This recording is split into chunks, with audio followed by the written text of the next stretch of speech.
نهاد تفتیشاتی دادستانی کل تاجیکستان نسبت یک بازداشت شده کشتارهای پیهم در شهر کانیبادام از روی 3 ماده و نسبت 2 نفر دیگرش از روی 1 ماده بر علاوه ماده کشتار پرونده جنایتی ضم کرده است. در این باره یک منبع معتمد از دادستانی ولایت سوخت به رادیو آزادی معلومات داد. منبع افزود در یک وقت نسبت صالح جان خدایبردی برای قبلا صادر نمودن جنایت‌های اوباشی، قلدابی و تجاوز به ناموس پرونده جنایتی آغاز گردیده است. اینچنین نسبت احد جان تختایف و منوچهر عادلوف برای قبلا صادر کردن جنایت تجاوز به ناموس پرونده جنایتی گشوده شده تفتیشات ادامه دارد.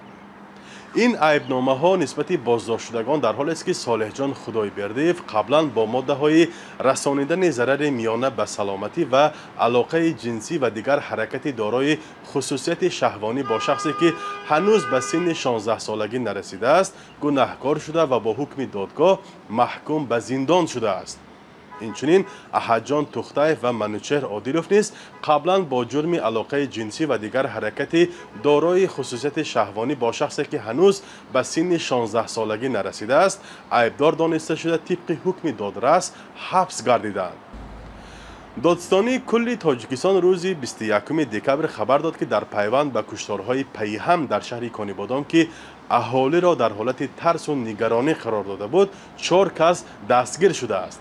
از زمان نشر خبر رسمی تا حال جزئیات دیگر عاید موجودیت دلیل‌های شیعی و یا مخصوصاً به کدام کشتارها گمانبر شدن آنها چاپ نشده است.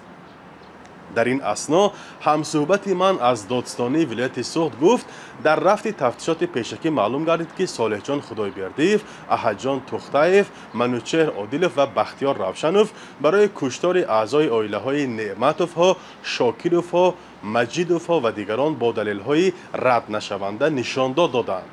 درستی این حرفا را فعلا از زبان خود بازداشت شدگان و وکیلان مدافعشان گرفتن ناممکن است، ولی قبلا برخی از پیوندانشان در صحبت ویدیویی به رادیو آزادی برعکس آن را گفته بودند. رادیو آزادی با مکتوب رسمی به دادستانی کل عاید این موضوع مراجعت کرده است و با دریافت پاسخ آن را نشر خواهیم کرد.